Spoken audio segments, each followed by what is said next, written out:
கர்த்தர் நம்மை கிருபையை கூட்டி சேர்த்திருக்கிறார். அவருடைய நாமத்தை தூக்கி சொல்ல அவரிடத்தில் நம்முடைய விண்ணப்பங்களை ஏற்படுத்தி அவர் கிருபைக்காய் வாய்ப்பு கர்த்தருக்கு நன்றி செலுத்துகிறேன். அவருடைய கிருபைக்கெல்லாம் யாரும்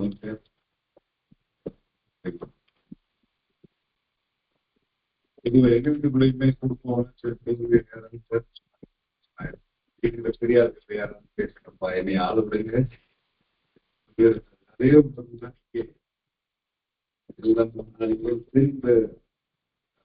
சகோதரன் சகோதரிகள் உறவினர்களுக்கு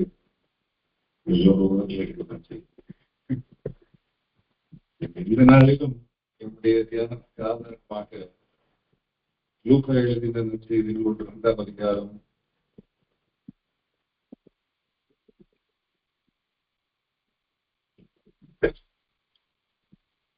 34 வசனம். லூக்கா 2:34.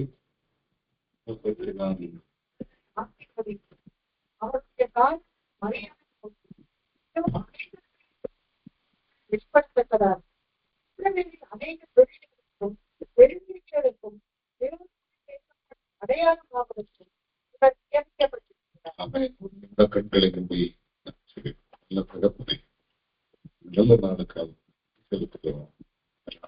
கூட்டு சேர்த்து இப்பொழுது உங்களுடைய வார்த்தைக்காக கேட்கிறோம். நல்ல ஆவியானவர்களோடு பேசுவாங்க. கேட்கிற காதல்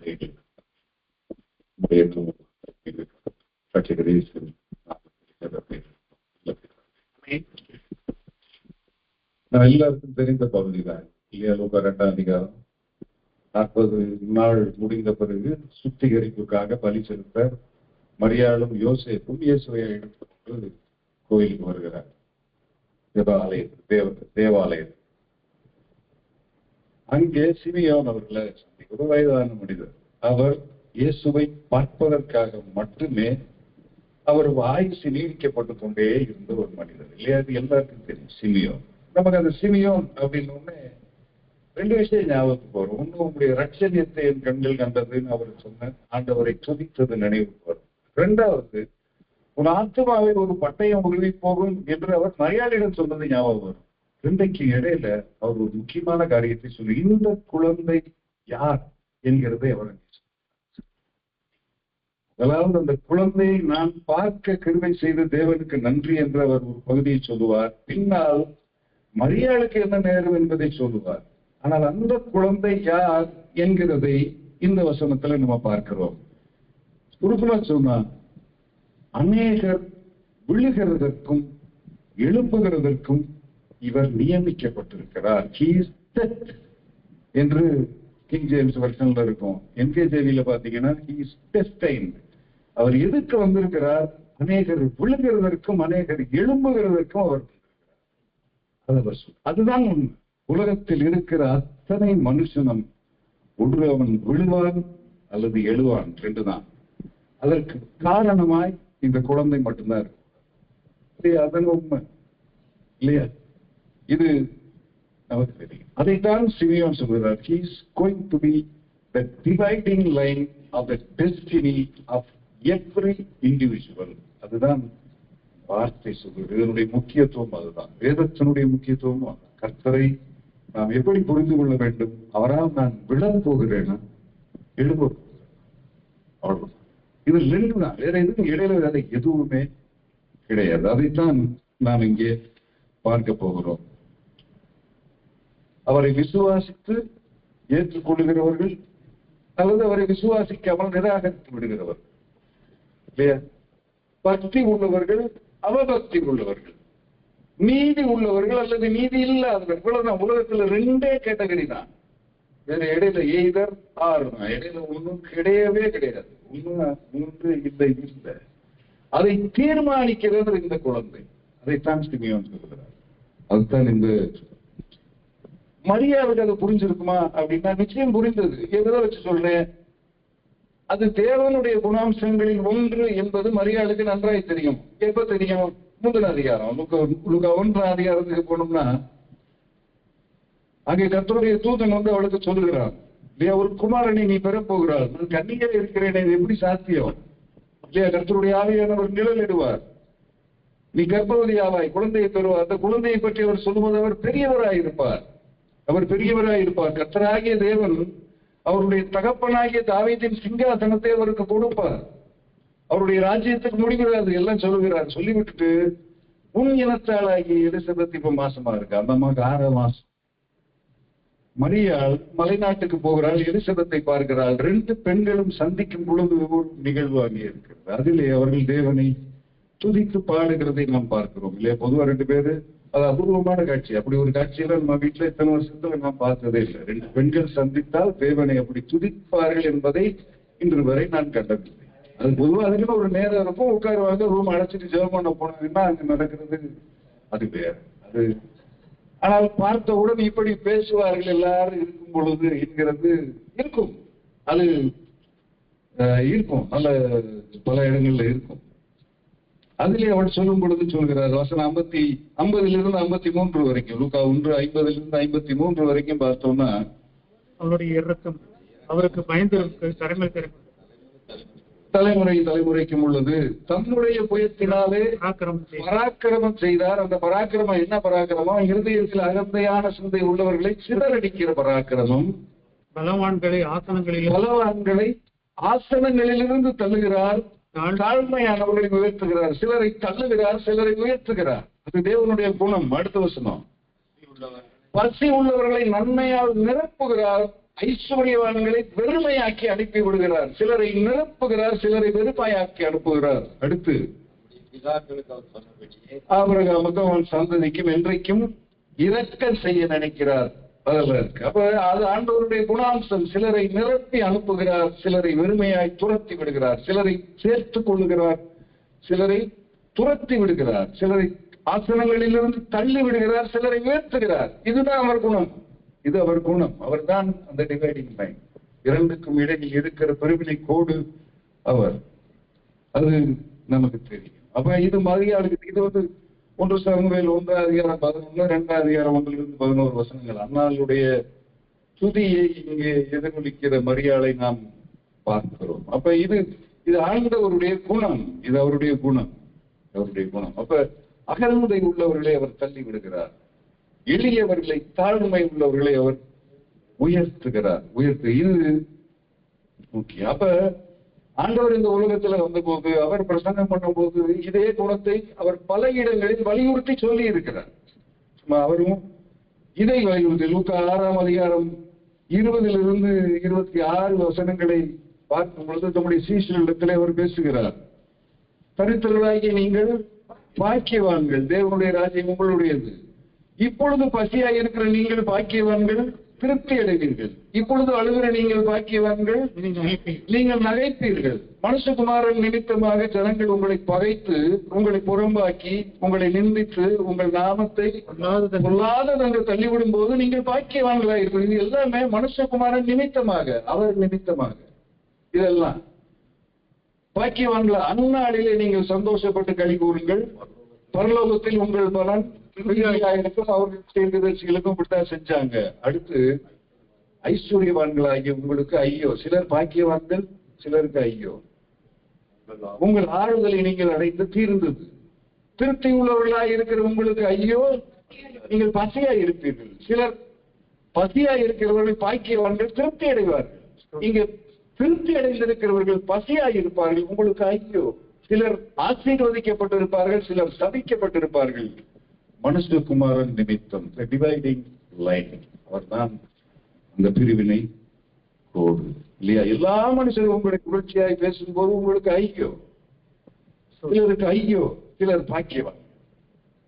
அவ்வளவுதான். 2 தான் கேட்டகரி. உலகம் முழுவதும் இருக்கிற ஒவ்வொரு மனிதனும் 2க்குள்ள வந்துருவோம். நான் பாக்கியவானா, ஐயோ கேட்டகரியில சபிக்கப்பட்டவனா இருக்கிறான். அவர் சிலரை ஆசீர்வதிக்கிறார், சிலரை சபிக்கிறார்.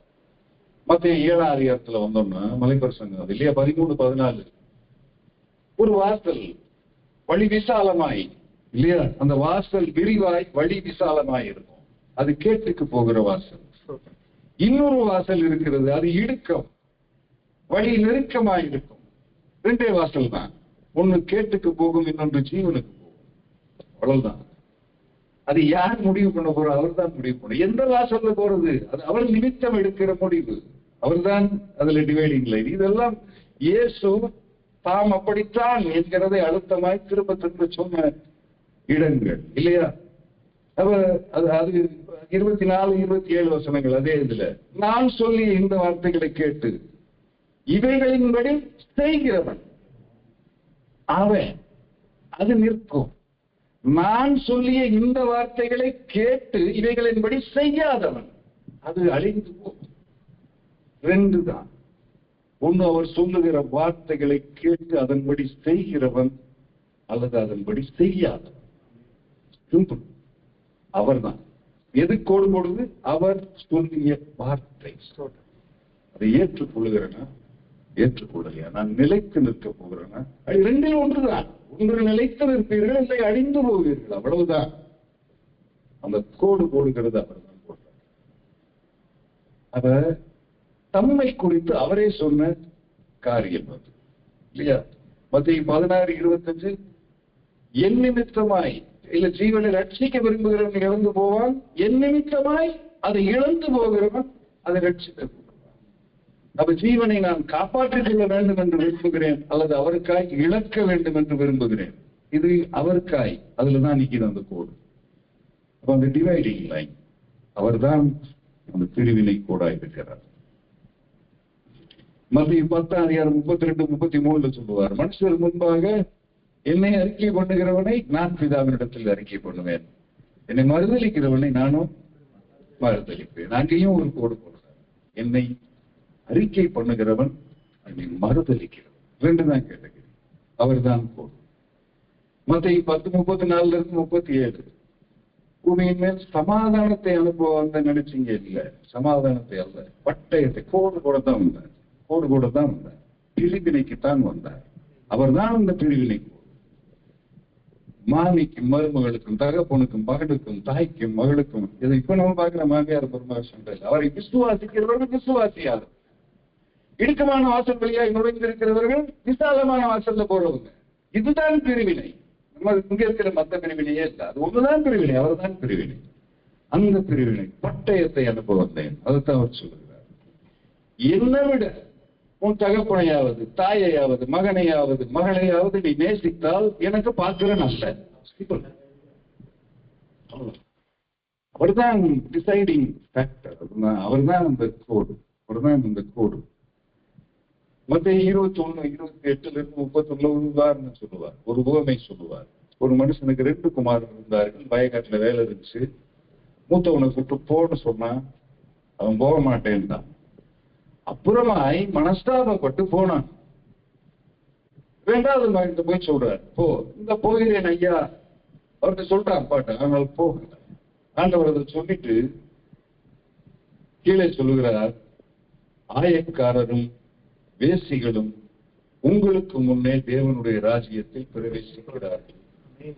அப்ப இந்த உவமை சொல்லுகிற கருத்து என்ன? ஆயக்காரரும் வேசிகளும் உங்களுக்கு முன்னால் போய் விடுவார்கள்.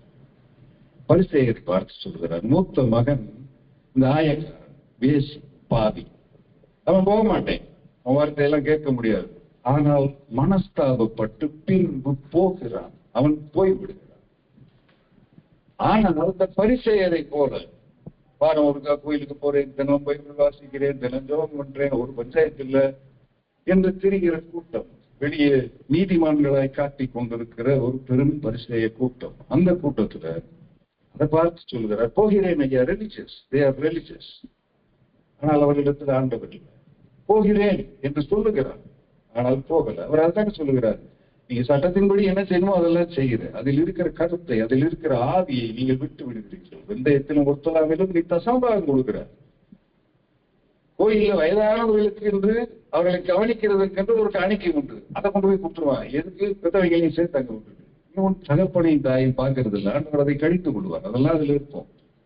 அப்ப இப்படி நீ வெளிப்புறமாய் புறமான ஒரு ரிலீஜியஸா ஒரு தோற்றம் காட்டி கொண்டிருந்தால் உனக்கு அங்க வரமாட்டேன். உனக்கு முன்னால ஆயக்காரனும் பேசியும் பாவியும் பந்தி இருப்பான் பரலோகத்துல. அதைத்தான் அவர் சொல்லுகிறார். அப்ப ஆண்டவர் சொல்லுகிறதை கேட்டு கீழ்ப்படிக்கிற ஒரு கூட்டம், அவர் சொல்லுகிறதை கேட்டு அதை நிராகரித்து செல்லுகிற ஒரு கூட்டம். அவ்வளவுதான். ரெண்டு தான் இருக்கு.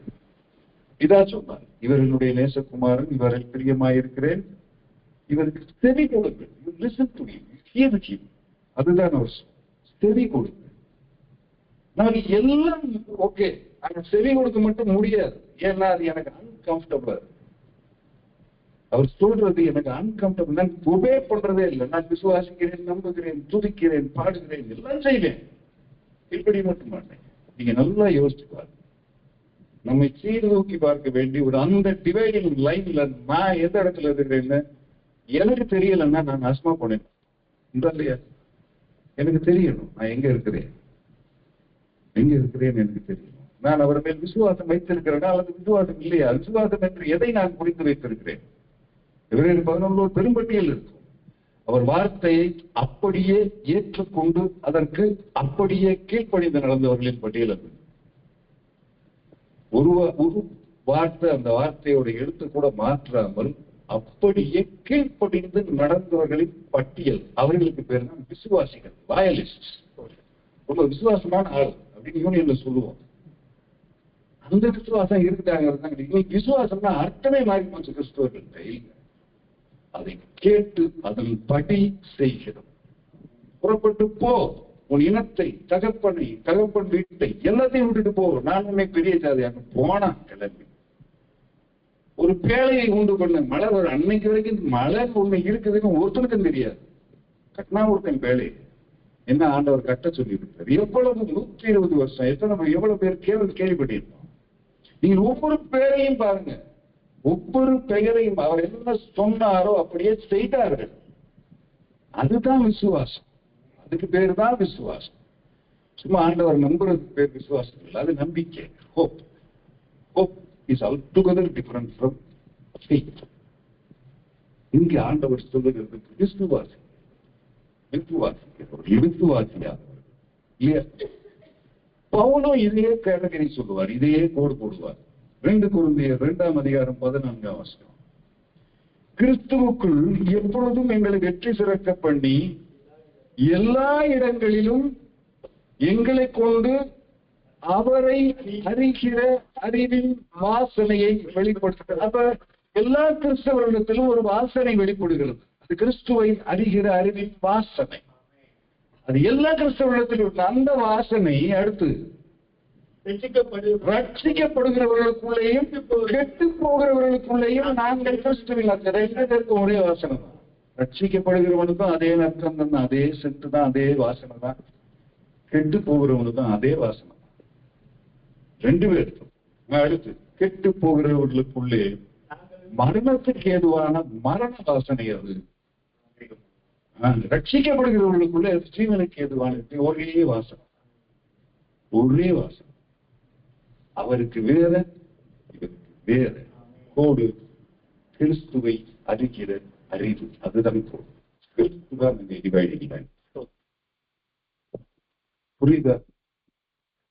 இது பவுல் சொல்லுகிறது. வேதம் முழுக்க நம்ம பார்க்கலாம், ஏற்பாடு முழுக்க பார்க்கலாம். பேதுரு சொல்லுவார், பேதுருவும் இதை சொல்கிறார் இல்லையா? இந்த பவுல் சொல்லுகிறத பார்த்தா நாம் நம்முடைய வாழ்க்கையின் மூலமாய் வாழுகிறது, நாம் சொல்லுகிறது, செய்கிறது ஒன்னொன்னும் கிறிஸ்துவை வெளிப்படுத்துகிறதா, ஒரு வாசனையாய் வெளிப்படுத்த வேண்டும். அது நம்முடைய சாட்சி, விட்னஸ், டெஸ்டிமனி. அதுதான் இங்க இருக்கிற பாயிண்ட். சோ அதை மற்றவர்கள் எப்படி எடுத்துக்கொள்கிறார்கள்? சிலர் மரணத்துக்கு எதுவாய் மாறுகிறது, சிலருக்கு அது ரட்சிப்புக்கு ஏதுவாய் மாறுகிறது. அதுதான் அந்த வாசனை. அதைத்தான் அவர் அங்க சொல்லுகிறார். இங்க பேதுரு சொல்லுகிறது 1 பேதுரு 2ஆம் அதிகாரம் 4-8 வசனம். மனுஷரால் தள்ளப்பட்டதாயினும் தேவனால் தெரிந்து கொள்ளப்பட்டதும் விலையேறப்பட்டதுமாய் இருக்கிற ஜீவனுள்ள கல்லாகிய அவரிடத்தில் சேர்ந்தவர்களாகிய நீங்களும் ஜீவனுடைய கற்களை போல ஆவிக்கேற்ற மாளிகையாகவும் இயேசு கிறிஸ்து மூலமாய் தேவனுக்கு பிரியமான ஆவிக்கேற்ற பலிகளை செலுத்தும்படிக்கு பரிசுத்த ஆசாரிய கூட்டமாயும் கட்டப்பட்டுள்ள ஒரே கல், தள்ளப்பட்ட கல். அது மூளைக்கு கல், அது ஜீவக்கல். ஒரே கல் தான்.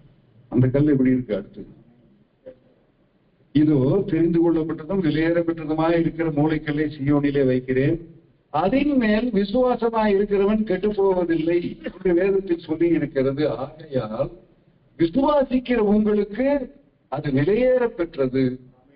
கீழ்ப்படியாமல் இருக்கிறவர்களுக்கோ வீட்டை கட்டுகிறவர்களால் ஆகாது என்று தள்ளப்பட்ட அந்த கல்லே இடறுவதற்கு ஏதுவான கல்லும் விழுகிறதற்கு ஏதுவான அதே கல், ஒரே கல். சிலருக்கு அது ஜீவனுக்கு ஏதுவானது, விசுவாசிக்கிறவர்களுக்கு. கெட்டு போகிறவர்களுக்கு இடறுதலுக்கு ஏதுவான கல்மலை. எனக்கு அந்த கல் எப்படி இருக்கிறது? இதுதான் ஸ்கேல். நான் துதிக்கிறேனா, நம்புகிறேனா, ஆசீர்வதிக்கிறேன், அதல்ல விஷயம். அது கணக்குல வரப்போறது. இதுதான் அந்த கல் எனக்கு எப்படி இருக்கிறது, அந்த வாசனை எனக்கு எப்படி இருக்கிறது. வார்த்தை நான் விசுவாசித்து ஏற்றுக்கொள்கிறேனா, அதை கேட்டு அதன்படி செய்யாமல் போகிறேன், கீழ்ப்படியாமல் போகிறேன். இந்த பவுல் வேதம் எழுதியிருக்கிறது பாத்தீங்கன்னா, ஏசாயா 8ஆம் அதிகாரம், 28ஆம் அதிகாரம், சங்கீதம் 118, நமக்கு அதெல்லாம் தெரியும். அதிலிருந்து அவர் எடுத்திருக்கார். ரோமர் 9ஆம் அதிகாரத்துல பவுல் கூட இந்த கல்லை பற்றி பேசுகிறார். அவர் என்றுதான் விசுவாசிக்கிறவர்கள் கீழ்ப்படியாமல், விசுவாசிக்கிறவர்கள் விலையேறப்பட்ட தீவர்கள், கீழ்ப்படியாமல் இருக்கிறவர்களுக்கு அது இடறுதலுக்கான கண்மலை, விழுகிறதற்கு ஏதுவாக. இதுதான் ஒரே கல். இது ஆண்டவருடைய வார்த்தைகளை கேட்டு விழுந்தவர்களும் உண்டு, எழுந்திருந்தவர்கள் இதை முழுக்க நம்ம பார்க்கலாம். நிறைய பார்க்கலாம். நமக்கு இருக்கிற கால அவகாசத்தை பொறுத்து அவர்கிட்ட பார்க்கலாம். யோவான் 6ஆம் அதிகாரம், யோவான் 6:22 71 வரைக்கும் உள்ள வசனங்கள். நம்ம அதுல ஃபுல்லாக படிக்க முடியாது. அந்த விஷயம் எல்லாருக்கும் தெரியும். யோவான் 6ஆம் அதிகாரம் எங்க ஆரம்பிக்கணும்னா, 5 அப்போ 2 மீன் 5000 பேருக்கு ஆண்டவர் கொடுப்பார் இல்லையா? 5000 ஆண்கள் பிளஸ் பெண்கள் பிளஸ் குழந்தைகள். நமக்கு தெரியும் அந்த அற்புதம். அது முடிச்சுட்டு சீசரை புனிதமா அனுப்பி விடுவார். கடல்ல அவர் போய்கிட்டு இருக்கும்போது வரும் ஆண்டவர் அன்றைக்கு தான் கடலில் மேல் நடந்து போகிறார் இல்லையா? அதான அன்று இரவு நடக்கும். மறுநாள் காலையில இந்த சம்பவம். பெருந்திரளான கூட்டம் ஆண்டவரிடத்துல வருகிறார். ஆண்டவர் அவரை திரும்ப அனுப்புகிறார். என்ன சொல்றாருன்னா, நீங்கள் அற்புதங்களை பார்த்ததுனால என்னிடத்துல வரல, அது தேவனுடைய காரியம், தேவன் மட்டும்தான் இப்படி செய்ய முடியும் என்று விசுவாசித்தல்ல நீங்க என்கிட்ட வரல. ராத்திரி சாப்பிட்டாச்சு, காலையில சாப்பிடுவோமே அப்படி வந்திருக்கிறார். அவர் அந்த வார்த்தையை தான் பயன்படுத்த. நீங்க படிச்சா தெரியல, அப்பங்களுக்காக சோற்றுவதை இருக்கிறார். அப்பதான் சொல்ற, நானே ஜீவ அப்பம், நீ என்னை புசிக்கணும், நான் வானத்திலிருந்து வந்த அப்பம், மன்னாவை போல் அல்ல. ஏன்னா மன்னாவும் வானத்துல இருந்தா வந்துச்சு, அதை சாப்பிட்டவன் செத்து போயிட்டான், என்னைக்கு சாப்பிட்டவன் சாக மாட்டான். ஆண்டவர் அதை சொல்லுங்க, நீ நிதானமா வீட்டுல போய் அதை படிங்க, அதை சொல்லுகிறார். அடுத்து அந்த அப்பத்தை குறித்து எல்லாம் ஜீவ அப்பம் நானே இல்லையா? அவர் அதை 2 இடங்கள்ல சொல்லுங்க. என்னை புசிக்கிறவன் பரிச்சாலம் படைப்பான், என் மாம்சத்தை குறித்து என் ரத்தத்தை பானம் பண்ணாதவனுக்கு நித்திய ஜீவன் இல்லை. அது ராப்போஜனத்துக்காக சொல்லுது, திருவிருந்துக்காக சொல்லப்பட்டது என்றதே இல்லை. இது அவர் என்ன சொல்றாருன்னா, யூ டேக் மீ ஃப்ரெஷ், ரத்தமும் சதையுமா என்னை அப்படியே ஏற்றுக்கொள்ள வேண்டும், அவ்வளவுதான். டேக் மீ ஹோல், முழுமையாக ஏற்றுக்கொள்ள. அதுதான் அதுக்கு அர்த்தமே. நம்ம அதை அப்படி பார்க்கறது, அது ஒரு புனிதமான காரியம் இல்லையா? அப்படி ஒரு மாதிரி போறோம் இல்லை. You accept me flush and blood. இப்ப நான் சொல்றேன், இந்த தமிழ்ல கரெக்டா இருக்கா? ரத்தமும் சதையுமா அப்படியே ஏத்துக்கிறதுனா ஏற்றுக்கலாம், இல்லைன்னா உங்களுக்கு நித்திய ஜீவன் இல்லை. எனக்கு எது சௌரியமோ அதை மட்டும் நான் ஏத்துக்கிட்டு, எது சௌரியம் இல்லையோ அதெல்லாம் லூஸ்ல விட்டுட்டு போனேன்னா எனக்கு அங்க பங்கு இல்லை. முழுமையாய் நான் அவரை ஏற்றுக்கொள்ள வேண்டும். அதைத்தான் ஆண்டவர் சொல்லுகிறார். இது அவங்களுக்கு புரிஞ்சுச்சா? அதுல இப்ப இருக்கு இல்லையா? யோவான் 6 கீழே பார்த்தோம்னா, இந்த வார்த்தைகளை அவர் கப்பர்நகூமில் உள்ள ஜெப ஆலயத்துல பேசுவார். கீழே வரும் 60 வசனங்கள் கிட்ட வந்துடும். 56 என் மாம்சத்தை புசித்து என் ரத்தத்தை பானம் பண்ணுகிறவன் என்னிலே நிலைத்திருக்கிறான், நானும் அவனிலே நிலைத்திருக்கிறேன். என்னை முழுமையாய் ஏற்றுக்கொள்ளுகிறவன் இடத்துலதான் நான் நிலைத்திருக்கிறேன், மற்றவனிடத்துல இல்லை. தேவைக்கு கொஞ்சம் கொஞ்சமா குறைச்சிக்கிட்டு மிச்சத்தை போட்டுட்டு போறது இல்ல. அங்க நிலைத்து இருக்கிற பேச்சே இல்லை. அதுலதான் கீழே வரும் பொழுது 59ஆம் வசனத்துல கப்பர்நகூமில் உள்ள ஜெப ஆலயத்திலே அவர் உபதேசிக்கையில் இவைகளை சொன்னார். இது கடினமான அப்ப அவர் ஒரு உபதேசம் சொல்லுகிறார் என்கிறது அவளுக்கு புரிஞ்சிருச்சு. வெறுமன ரத்தத்தையும் சதையும் சாப்பிட சொல்றாருன்னு புரியல. அது ஒரு உபதேசம் என்கிறது அவர்களுக்கு தெரிஞ்சுதான் இருந்தது. அது தெரியாமல ஏன் அதனாலதான் சொன்னா இது கடினம். எல்லாத்தையும் இப்படி ஃபாலோ பண்ணணும். நம்மளே சொல்றோம்ல இதெல்லாம் எல்லாத்தையும் ஃபாலோ பண்றதெல்லாம் கஷ்டம். நிறைய நானும் சொல்லியிருக்கேன், நிறைய பேசியிருக்கேன். இதெல்லாம் எப்படிங்க அப்படி ஏத்துட்டாதான் உண்டுங்கிற அவ்வளவுதான்.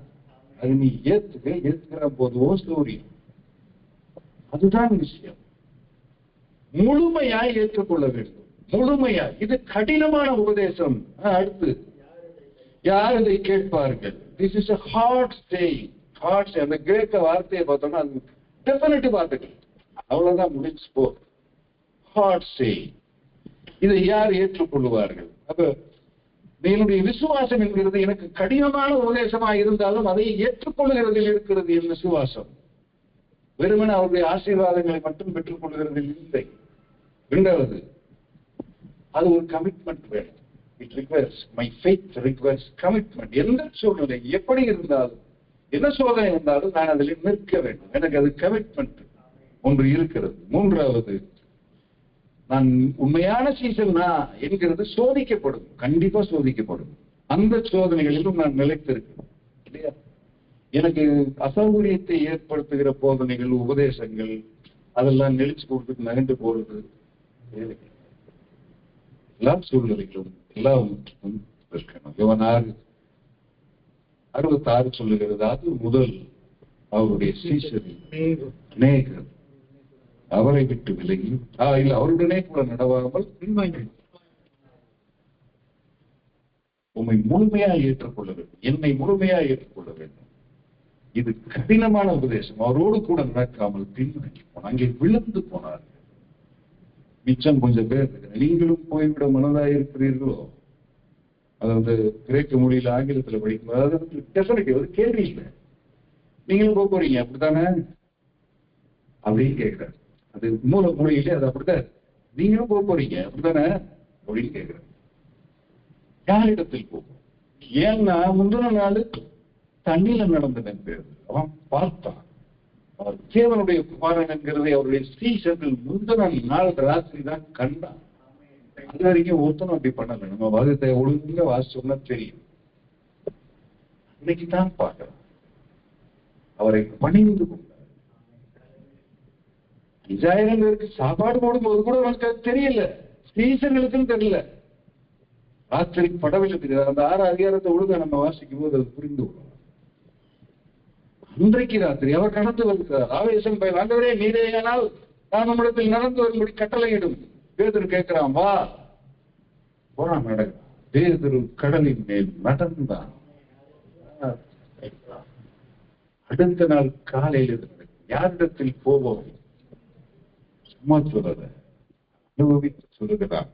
நித்திய ஜீவ வசனங்கள் உங்களுக்கு, நித்திய ஜீவ வசனம்.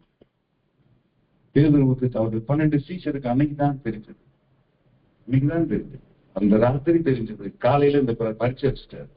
நீங்களும் போறீங்க அப்படித்தானே? சரியாயிரும் இல்லையா? அப்ப எந்த சூழ்நிலையிலும் அவரை பின்பற்றி செல்ல நான் தயாராக இருக்க வேண்டும். எனக்கு சோறு கிடைக்கலன்றதுக்காக நான் காணாம போயிடுறேன். அல்லது நான் எதற்காக அவரை விரும்புகிறேனோ, தேடி வருகிறேனோ, அது நடக்கலன்னா நான் காணாம போகக்கூடாது இல்லையா? அவருடைய போதனைகள், அவர் என்ன சொல்லுகிறார், அதன் படி செய்ய நான் தயாராக இருக்கிறேன்னா இல்லையா? அவ்வளவுதான் விஷயம். அது மட்டும்தான் தீர்மானி. அவன் இங்க அநேகர் விழுகிறது, ஒரு 12 பேர் எழுப்பு நிற்கிறதுக்கு அவர்தான் டிவைடிங் லைன், பிரிவினை கோடாய் இருக்கிறார். இரண்டாவதாக ஒரு சம்பவம் யோவான் லூக்கா 4ஆம் அதிகாரத்தில் நம்ம பார்க்கலாம். லூக்கா 4:16-30. ஆண்டவர் எல்லா இடங்களையும் அற்புதங்களை செய்கிறார். வர்றார் இல்லையா? அவருடைய கீர்த்தி எங்கும் பரவி இருக்கிறது. கப்பர்நகூமில் செய்தது இப்ப அவர் நாசரேத்துக்கு வந்திருக்கிறார். தாம் வளர்ந்த ஊராகிய நாசரேத். அங்கே 4:16 வரைக்கும் அது இல்லையா? ஜெப ஆலயத்திலே அவர் வாசிக்கிறார். ஏசாயா தீர்க்கதரிசியின் புஸ்தகம் அவருக்கு தரப்படுகிறது. ஏசாயா 61:1-2 உள்ள வசனங்கள். கர்த்தருடைய ஆவியானவர் என் மேல் இருக்கிறார், தரித்திரருக்கு சுவிசேஷத்தை பிரசங்கிக்கும்படி என்னை அபிஷேகம் பண்ணினார். ஆண்டவர் அதையெல்லாம் வாசிச்சுட்டு, உங்கள் காதுகள் கேட்க இந்த வேத வாக்கியம் இன்றைய தினம் நிறைவேறிற்று அப்படின்னா என்ன சொல்றது? அந்த வசனங்கள், அந்த வார்த்தைகள் மேசியாவை குறித்து சொல்லப்பட்ட தீர்க்க தரிசனம் என்கிறது. அங்க இருந்த அத்தனை பேருக்கு தெரியும், யூதர்கள் எல்லாருக்கும் தெரியும் அது மேசியாவை குறித்து சொல்லப்பட்ட தீர்க்க தரிசனம். அதை கேட்டுவிட்டு இந்த வார்த்தை நிறைவேறிட்டு அங்க பிரச்சனை ஆயிடுச்சு. இவர் எப்படி மேசியாவார் இல்லையா? ஆண்டவர் அதான் சொல்றார், நான் தான் மேசியா என்கிறதை அங்கே சொல்லுகிறார். முதல்ல ஆச்சரியப்பட்டார்கள், அப்புறம் பிரச்சனை பண்ணாங்க இல்லையா? தாங்கள் பல ஆண்டுகளாய் கண்முன்னால் பார்த்து வளர்ந்து கொண்டிருந்த ஒருவன் எப்படி மேசியாவை இருக்க முடியும்? அவருக்கு தெரியும், எங்களுக்கு சின்ன வயசுல இருந்தே தெரியும், எனக்கும் தெரியும், கர்த்தரை தெரியும். சின்ன வயசுல இருந்தே கர்த்தரன் மேய்ப்பராய் பேச ஆரம்பிச்ச காலத்துல வசனம் கொடுத்துட்டாங்க. எனக்கு தெரியும் தெரியும். ஜெபம் பண்ணுவேன், தினம் காலையில சொல்லி ஜெபம் பண்ணுவேன், ராத்திரி படுக்கும்போது ஜெபம் பண்ணுவேன், ஞாயிற்றுக்கிழமை கோயிலுக்கு போயிருவேன். இதெல்லாம் 2 அதிகாரம் வாசிக்கலன்னா சோறு போட மாட்டாங்க. ஏன் இது எல்லாரும் சொல்ல முடியும்? 4 தலைமுறையை கிறிஸ்தவனா இருக்குது, எல்லாரும் சொல்ல முடியும். எனக்கு இயேசுவை தெரியும், அவர் ரட்சகர் என்று உனக்கு தெரியுமா? உன் ரட்சகரா இருக்கிறாரா? அதுதான் கேள்வி. நான் நரகத்துக்கு போக போகிறேன், எப்படியாவது நான் காப்பாற்றப்படும் அந்த டெஸ்பரேஷன் உங்களுக்கு வந்திருக்கிறதா? அது வராம நீங்க ரட்சிக்கப்படவே முடியாது. முதல்ல அதை தெளிவா தெரிஞ்சுக்கங்க. அதுதான் முக்கியம். இங்க நாசரத்துல அதான் பிரச்சனை. வைத்தியனே, ஆண்டவர் சொல்றாரு, உன்னைத்தானே குணமாக்கிக்கொள். அவங்க வந்து கப்பல்களெல்லாம் அற்புதம் பண்ணல, எங்களுக்கும் பண்ண என்ன திட்ட காட்டுறதா? கொஞ்சம் ஆடி காட்டு, பாடி காட்டு. அங்கிள் வந்த உடனே அங்கிளுக்கு ஒரு ஐடி சொல்லு, புரியுதா அவங்களுக்கு? அவர் எப்படி நடத்துகிறது, என்ன எதிர்பார்த்து நீங்கள் இப்படி கேட்பீர்கள் என்று எனக்கு தெரியும், செய்ய முடியாது. அவருக்கு ஒருத்தனை குறித்து சொல்ல வேண்டியது, அவருக்கு மனிதனுடைய எண்ணங்களை அறிந்தவர் சொல்லுகிறார் இல்லையா? நாங்கள் கேள்விப்பட்டபடி கப்பர்நகூமில் உன்னால் செய்யப்பட்ட கிரியைகள் எவைகளோ அவைகளை உன் ஊராகிய இவ்விடத்திலும் செய் என்று நீங்கள் என்னுடனே சொல்லுவீர்கள் என்பது நிச்சயம். நீ கட்டாயம் கேட்க போறேன்னு எனக்கு தெரியும். ஆனாலும் தீர்க்கதரிசி ஒருவனும் தன் ஊரிலே அங்கீகரிக்கப்பட மாட்டான் என்று மெய்யாகவே உங்களுக்கு அவர்கள் எல்லாவற்றையும் ஏற்றுக்கொள்ள தயாரா இருக்கிறார்கள். ஆனால் அவர் மேசியா என்கிறதை அவர் ஏற்றுக்கொள்ள தயார். ஏன் தயாராக? அவர் அந்த காலத்துல இருந்து எங்களுக்கு தெரியும் இல்லையா? பேசியிருப்பாங்கல்ல. ஒரு வேளை அந்த கூட்டத்துல புதுசா வெளியூர்ல இருந்து ஒருத்தன் வந்தவன் இருந்தான், அவன்கிட்ட கதை சொல்லியிருப்பாங்க. யோசேப்பின் மகன் அல்லவா, மரியாளுடைய குமாரன் இல்ல, தச்சன் மகன் தானே. இவன் கூட பிறந்தவங்க அந்த இருக்காங்க, 4 பேரும் சகோதரிகள் நம்மகிட்ட தானே இருக்காங்க. அதெல்லாம் தெரியுமா? இதெல்லாம் அவங்க கூட பிறந்தவங்க. நம்ம புதுசா சொல்றாங்க. இப்படிதான் ஒரு 20 வருஷத்துக்கு முன்னால கோயிலுக்கு போயிருந்தோமா, திரும்ப வந்துகிட்டு இருந்தோம். ஒரு நாள் கழிச்சுட்டா தெரிஞ்சு எனக்கு தெரியும் அவரை அதை பேசிட்டு இல்லையா? அதுல அடிச்சுட்டு போனா நல்ல பெரிய மாதிரி பேசிட்டு இருக்காடாமா, புரியுதா? இப்படித்தானே பேசிருப்பாங்க. எனக்கு தெரியும் வேணாங்க, நீ என்ன மேசியா? புரிகிறதா? Familiarity develops contempt.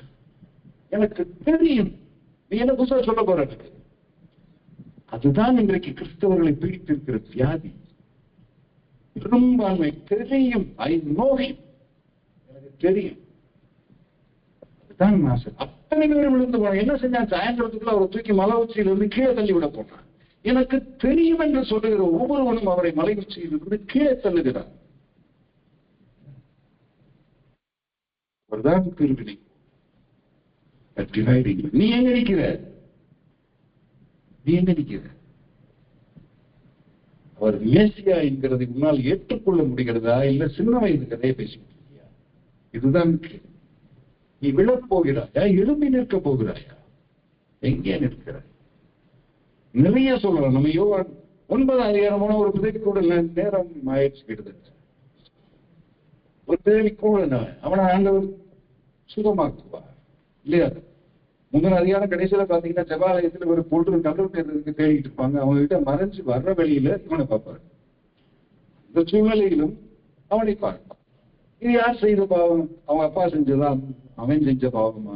அது ஒரு நம்பிக்கை. எனக்கு வியாதின்னா ஒரு பாவத்தினாலதான் வந்திருக்குன்னு இல்லை. மனுஷனா பிறந்துட்டா பாருங்க, அவன் பாவம் செஞ்ச காலத்திலே வியாதி உள்ள வந்துருச்சு. எல்லாருக்கும் வியாதி வரும், எல்லாருக்கும் சாவு வரும், வயசான வயசு உடம்புல அந்த போகும். ஆனால் அதெல்லாம் நடத்தக்கூடாது. அது இயல்பா நடக்கிறது, நடந்துதான் ஆகும். பாவமே இல்லாத உலகத்துக்கு போக முடியல, அங்க வியாதியே. இந்த புரிதல் வேணும். இது புரிஞ்சுக்கிட்டோம்னா தான் பிழைச்சவங்க. இல்ல நான் வெற்றியில ஆண்டவர்கிட்ட கண்டதையும் எதிர்பார்த்து எனக்கு ஒண்ணுமே நடக்கு, இன்னும் முதுகு வலிக்குது, அதுக்கு என்ன செய்யறது?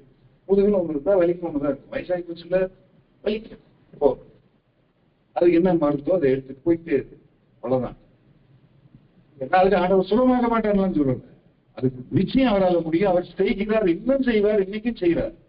உங்களுடைய விசுவாசம் வலுப்படுகிறதற்காக அதை செய்கிறார். நம்ம அதை நிறைய பார்த்துருக்கிறோம் வாழ்க்கையில, நிறைய பார்த்து நம்ம ISPFல நிறைய பார்த்துருக்கிறோம். அது இல்லைன்னு இல்லை, அதை எதிர்பார்த்துக்கிட்டு ஆண்டவர் மேல சடவு வரக்கூடாது. அதைத்தான் சொல்ல வந்தேன். அது வரக்கூடாது. இங்க யோவான் 9 அந்த குரல் யார் செய்த பாவம்? ஒருத்தர் செய்த பாவமும் இல்லை. தேவனுடைய மகிமை வெளிப்படணும். அதனால அவர் போகிறார், எல்லாருக்கும் தெரியும்.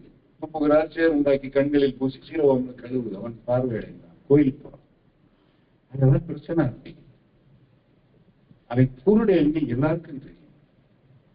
எப்படி சரியானது? நம்மளும் எப்படி ரட்சிக்கப்பட்டவங்க கேட்டா என்ன நடந்துச்சுன்னு தான் கதை சொல்லுவோமே தவிர எப்படி நடந்துச்சுன்னு ஒருத்தர் முடியாது. நல்லா யோசிச்சு பாருங்க, எப்படி ரட்சிக்கப்பட்டீங்க? இல்ல இன்னைக்கு பிரதர் பேசினாரு, இது வார்த்தை ஒண்ணு, அது நடந்த சம்பவம் எப்படி? How? Now what happened ன்னு கேட்கல. How that happened?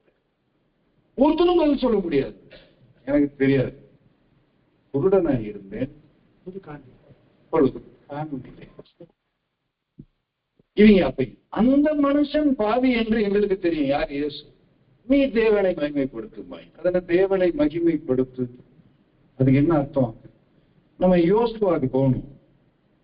ஆகான் பிடிபடுவான், யோசுவா ஆகான்னு சொல்லுவான், நீ தேவனை அவனை உண்மையை சொல்லணும், நீ உண்மையை சொல்லணும்.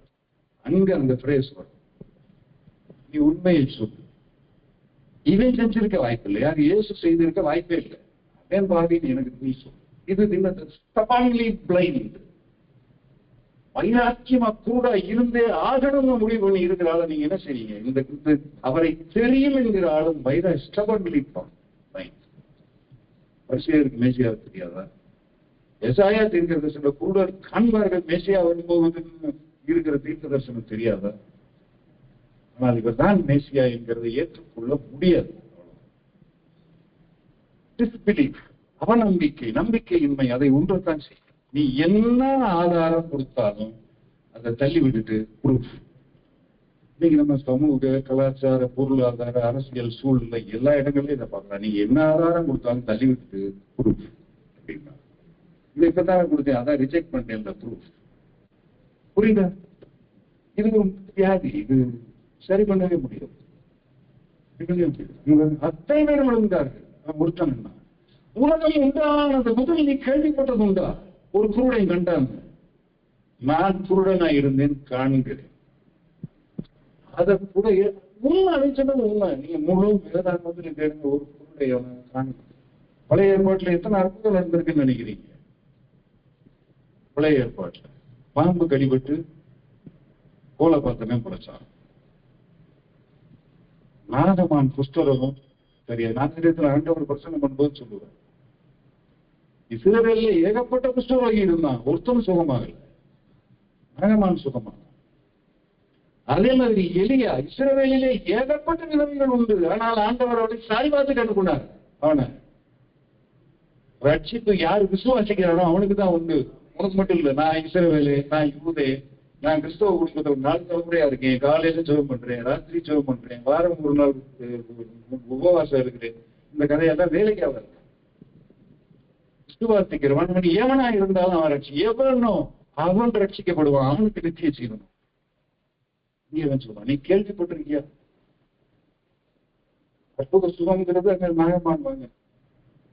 உயிர் தெழுத்ததுன்னு பாத்தீங்கன்னா அந்த விதவையோட மகன், அதே மாதிரி எலிசா ஒண்ணும், இவன் செத்து இவன் இருக்கிறதுல போன 3 பேர் தான்.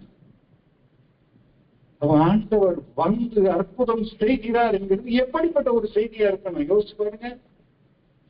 இது கண்டது உண்டா இஸ்ரவேல்ல இது வரைக்கும்?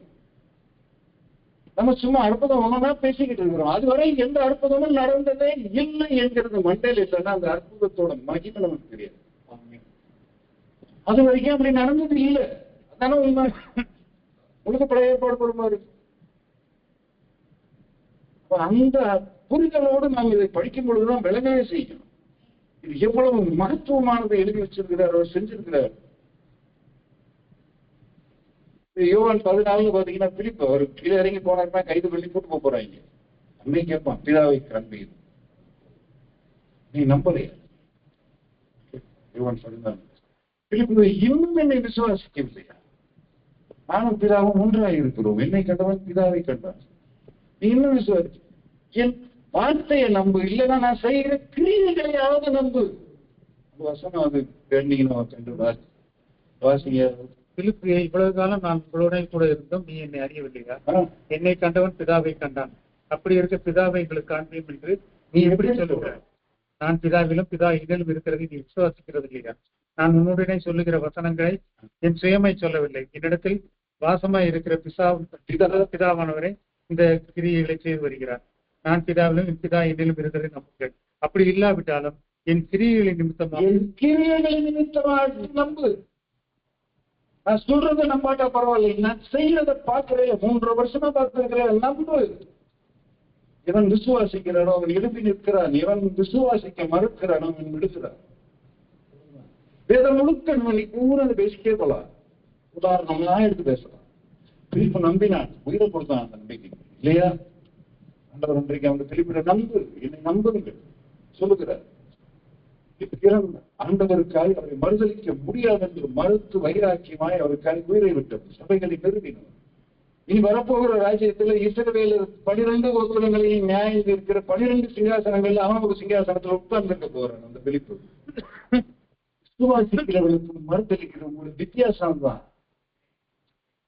நான் என்ன செய்கிறேன், நான் என்ன செய்கிறேன், நான் எங்க இருக்கிறேன், இயேசு மேசியா என்கிறதை நான் விசுவாசிக்கிறேன். அவரை மட்டும்தான் என்னை ரட்சிக்க முடியும் என்று விசுவாசிக்கிறேன். அவர் எனக்கு வீடு தருவார், கார் தருவார், பங்களான் தருவார், சுகம் தருவார் அல்ல, எனக்கு நித்திய ஜீவன் தருவார். நித்திய ஜீவனை அளிப்பேன் என்பதே என்பதே அது மட்டும்தான், வேற ஒன்றும் அவர் அளித்த வார்த்தை விடுதலை இருக்கு. நானும் சொல்லுவேன் 3 வருஷம் அப்பொழுதே இருந்தவர் பேசுனது பூரா கேட்ட ஒருத்தர் எழுதி இருக்கிறார். என்ன இருக்கிறார்? நித்திய ஜீவனை அளிப்பேன் என்பதே ஏனார், நானே வழினா என்ன இருக்கா, வேற வழி இல்லைன்னு அர்த்தம். அது மட்டும்தான் என்று அர்த்தம். அவர் சொன்ன வாக்குத்தை தான் நித்திய ஜீவன். எத்தனை பேர் நித்திய ஜீவனுக்காக உட்கார்ந்து இல்லையா? அதுதான் போதும், அதுதான் போதும். எங்கே இருக்கிறோம்? நான் விழப்போகிறேன், நான் எழுந்து நிற்கிறேன். அந்த குழந்தை முடிவு அவர் தான். இதுக்காக மட்டும்தான் நான் இந்த பக்கம் நிற்கிறேனா அந்த பக்கம் நிற்கிறேனா, அதுக்காக மட்டும்தான் அவர் நான் இன்மைக்காக மாத்திரம் நீங்கள் அவரை பின்பற்றினால் பரிதவிக்கப்படத்தக்க உங்களுக்கு ஐயோ முடிஞ்சு பரிதவிக்க அப்படின்னு சொல்றோம். பரிதவிக்கப்படும் என்ன சரியான நினைக்க நானே விழுகிறதற்கும் எழும்புகிறதற்கும் இவர் நியமிக்கப்பட்டிருக்கிறார். தானியேல் 12:2 சொல்லி பூமியின் தூளிலே நித்திரை பண்ணுகிறவர்களாகிய அநேகரில் சிலர் நித்திய ஜீவனுக்கும் சிலர் நித்திய நிந்தைக்கும் இகழ்ச்சிக்கும் எழுப்புவார். எல்லாரும் மறிக்கிற எல்லாரும் எழுப்ப போகிறோம். நான் நித்திய ஜீவனுக்காக எழுப்ப போகிறேன்னா இது தானியேல் 12:2. நித்திய நிந்தைக்காய் இகழ்ச்சிக்காய் எழுப்ப போகிறேன்னா 2ல ஒண்ணுதான். இவர் தான் இது நமக்கு தெரிஞ்சது. ஒரு முழு பட்டம், அவர் வளர்ந்த ஒரு கிராமம் முழுவதும் விழுந்து அவரோடு போன ஆயிரக்கணக்கான பேர், முதல் நாள் சாப்பிட்ட 30,000 பேர் விழுந்து போனார்கள். 12 பேர் தான் வேண்டாம், ஒரே ஒரு குருவன் நின்றான். குருடனாய்த்தான் இவ்வளவு நாள் இருந்தான் என்று தெரிந்த அத்தனை பேரும் இருந்தான். எல்லாரும் விடுதி எதிரால் சில ஒடுக்கமான வாசல், வழி நிறுத்தம், அதுல பூர்வமா ஜீவனுக்கான வழி, சாதமான வாசல்.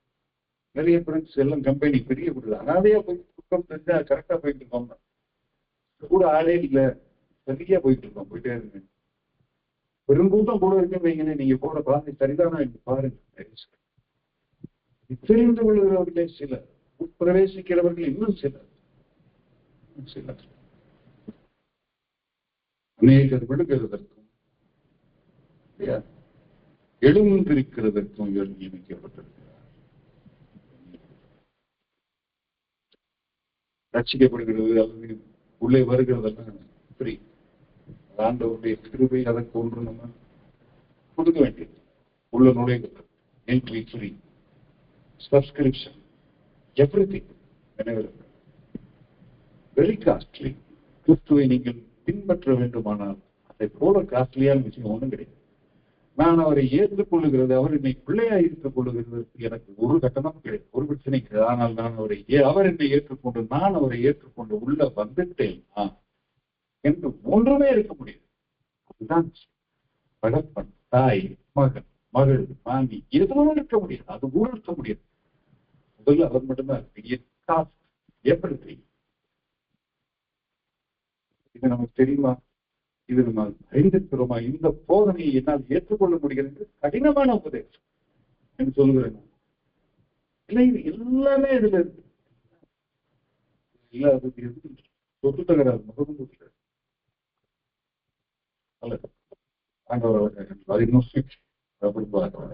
இங்கே அநேகர் விழுகிறது, எழுப்புகிறது நியமிக்கப்பட்டது. விழுந்து கிடக்கிறேன் நாட்டிலே அவரை நோக்கி பார்க்க, நோக்கி பார்க்கிற எல்லாரும் பிழைப்பார்கள். அவர் மேல் விசுவாசமை. ஆவியானவர் தான் அது செய்யும். எப்படி நடக்குதுங்கிற கேள்விக்கு பதில் ஆவியானவர்.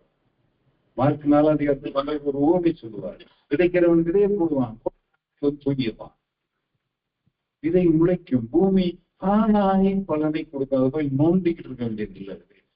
இன்னைக்கு பூரா டேம்பரிங் ஆஃப் தி சீட்ஸ் தான். எப்படியாவது ஏற்றுக்கொள்ள, எப்படி ஏற்றுக்கிறவன்? நீ விதையை மட்டும் போடு, விதை தானாய் பழை. விதையை நோண்டுற வேலை நம்ம வேலை. தானாய் முளைக்கும், பூமி தானாய், அந்த இருதயம் தானாய் பலனை தரும். அதனாலதான் நான் சொன்னேன், எப்படி நடந்துச்சுன்னு கேட்டா ஒருத்தருக்கும் பதில் தெரியாது. அது தானாய் நடக்கும், ஆட்டோமேட். அதான் வார்த்தை, automatic. It's happens just like that. அது ஆவியானவர் செய்யறது. நிக்கோதேமுக்கு ஆண்டவர் சொல்லுவார், அவையினால் பிறந்தவனும் அப்படியே இருக்கிறான். காத்தடிக்குதுன்னு உனக்கு தெரியும், எங்க தோங்குச்சுன்னு தெரியாது, எங்க முடியுதுன்னு தெரியாது. ஆதியில பிறந்தவனும் அப்படிதான் இருப்பான். எங்க ஆரம்பிச்சாலும் தெரியாது, எங்க போறாங்கன்னு தெரியாது. அது தானாய் நடக்கும். நோன்பி எப்படியாவது எப்படியாவது எப்படியாவது இங்க வேலையே அப்படி மட்டும்தான்ங்கிறது தான் இங்க வேலை. இது நமக்கு தெரியும், அப்படி நடந்திருக்குதா நமக்கு. ஆவியான ஒரு துணை இல்லாம நம்ம பிதா எவனை தெரிந்து கொள்கிறானோ அதை தவிர எவன் உள்ள வரமாட்டான். ஆண்டவரே சொல்லி இருக்கிறார். அவன் யாரை தெரிந்து கொள்கிறார்? நான் காப்பாற்றப்பட வேண்டும். தாவீதின் குமாரனே எனக்கு இறங்கும். மிகுந்த சத்தம் விட்டு கூப்பிட்டார். அப்படி கூப்பிடுறவனுக்கு தான் அவர் எனக்கு தெரியும் அப்படிங்கிறது கூப்பிட மாட்டான். நான் சரியா இருக்கிறேன். பரிசேயன் ஜெபம் பண்ணாம பாருங்க, ஆண்டவரே உபவாசம் இருக்கிறேன், எண்ணெய் தேய்க்கிறேன், பசவபாகம் தருகிறேன், எல்லாம் செய்கிறேன், எல்லாவற்றுக்கும் மேல இந்த ஆயக்காரனை போலையும் நான் இல்லை. நீ ரட்சிக்கப்படுகிறதுக்கு ஒன்றுமே இல்லை, ஏன்னால் நீ நீதிமான். ஓ, ஆனால் பாவியாகி என் மேல் கிருபையாகிறோம் என்று சொன்னவன் தான் நீதிமானாக்கப்பட்டான். ஏன்னா அவன் ஏற்கனவே நீதிமான் தானே, அவன் என்ன நீதிமானாக்க வேண்டியது? இப்போ எனக்கு தெரியும், அது போல ஏற்கனவே நீதிமான். நீதி, அதுதான் இன்னைக்கு பீடித்திருக்கிற மிகப்பெரிய சுய நீதி உள்ளவர்களை ஆண்டவர் ரட்சிக்கிறதுக்கு எதுவே இல்லை, வழியே இல்லை. அது தெரியும், சரியா இருக்கும். இன்னத்தை சரி பண்ண முதல்ல பிள்ளைகள ரட்சிக்கப்படணும் என்ன பண்றீங்க? ஆனா இது என்ன பாவம் பண்ணிட்டு